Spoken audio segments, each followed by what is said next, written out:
करटुल्याची भाजी खूपच छान झालेली आहे. कशी बनवली चला बघूया. खानदेशी सुगरण चॅनलमध्ये तुमचं खूप खूप स्वागत आहे. मी आज करटुल्याची भाजी बनवणार आहे. या रानभाजीला विविध नावांनी ओळखलं जातं.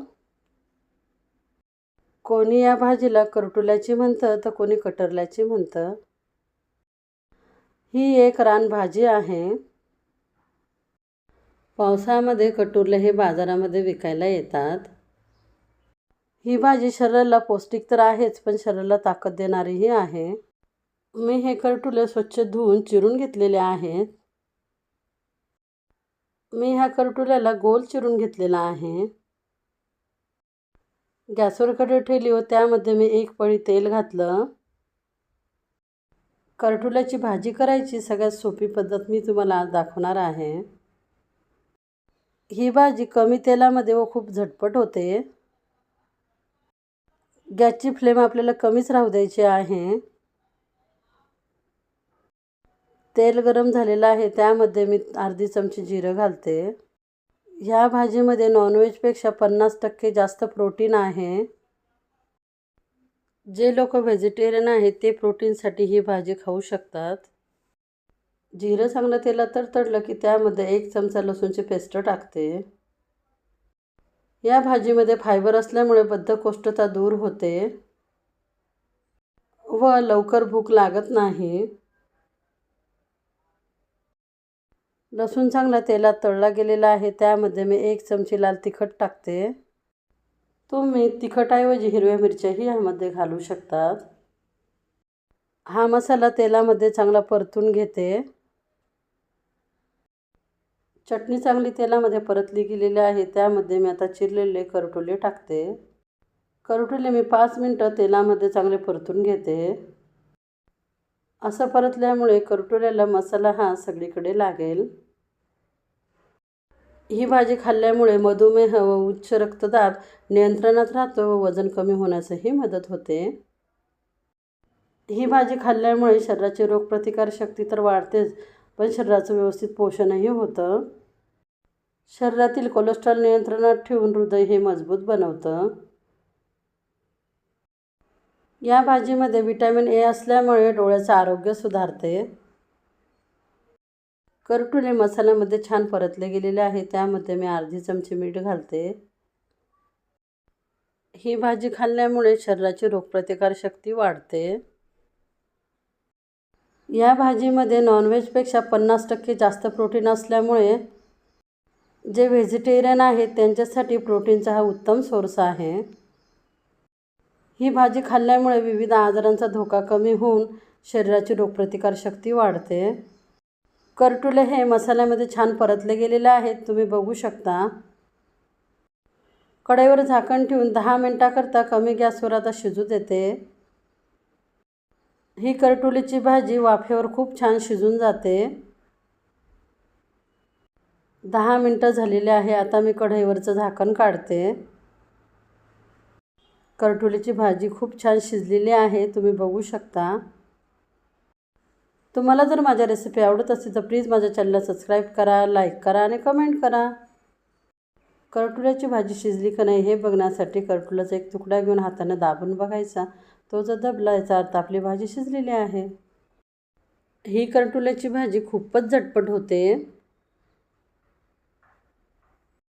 या करटुल्याच्या भाजीमध्ये एवढे जीवनसत्व असल्यामुळे आहारात तिचा नक्की समावेश करावा. झटपट होणारी करटुल्याची भाजी तयार आहे. पनीर भुर्जी खूपच छान झालेली आहे. कशी बनवली चला बघूया. ही पनीर भुर्जी खूपच झटपट होते.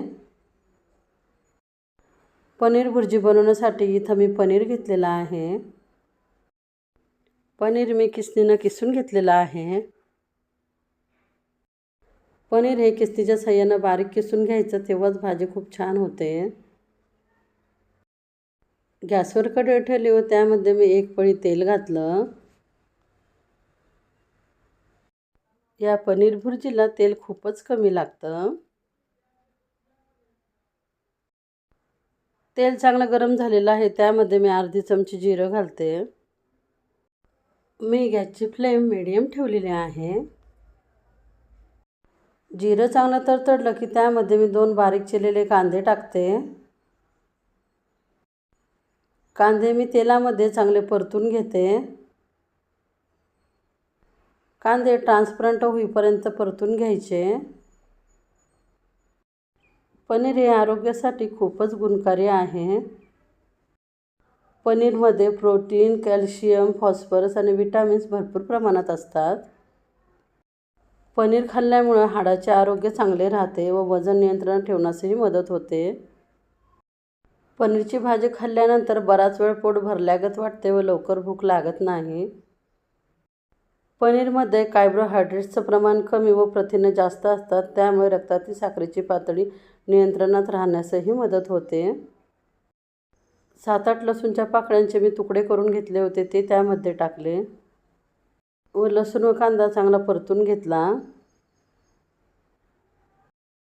पनीरमध्ये झिंक आणि सेलेनियमसारखी खनिजे असतात, जी शरीराची प्रतिकारशक्ती मजबूत करतात. लसूण चांगला तेलात परतला गेलेला आहे, त्यामध्ये मी 2 चमचे तिखट टाकते व पाव चमचे हळद टाकते. हा सर्व मसाला मी एकदा परतून घेते. गॅसची फ्लेम आपल्याला कमी करायची आहे. 1 शिमला मिरची मी बारीक चिरून घेतली होती, ती त्यामध्ये टाकली. शिमला मिरची ही व्यवस्थित परतून घेतली. 1 बारीक चिरलेला टमाटा त्यामध्ये टाकते व तोही चांगला परतून घेते. अर्धी चमची चवीप्रमाणे मीठ घालते.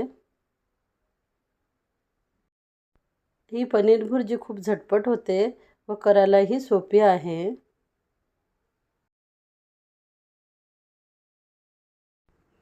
टमाटे व शिमला मिरची चांगले परतून झाल्यानंतर त्यामध्ये मी पनीर टाकते. पनीर मी हलक्या हाताने चांगलं परतून घेते. पनीर हे लहान मुलांपासून मोठ्यांपर्यंत सर्वांचेच आवडते आहे. ही पनीर भुर्जी मुलांच्या डब्यालाही तुम्ही देऊ शकतात. पनीर मसाला छान परतला गेलेला आहे, त्यामध्ये मी चिरलेली कोथिंबीर टाकते. कोथिंबीर टाकल्यामुळे पनीर भुर्जी खूपच चविष्ट होते. पनीरची त्याच पद्धतीची भाजी खाऊन जर कंटाळा आला असेल तर पनीर भुर्जी करून बघा, खरंच खूप चविष्ट होते. झटपट होणारी पनीरची भुर्जी तयार आहे.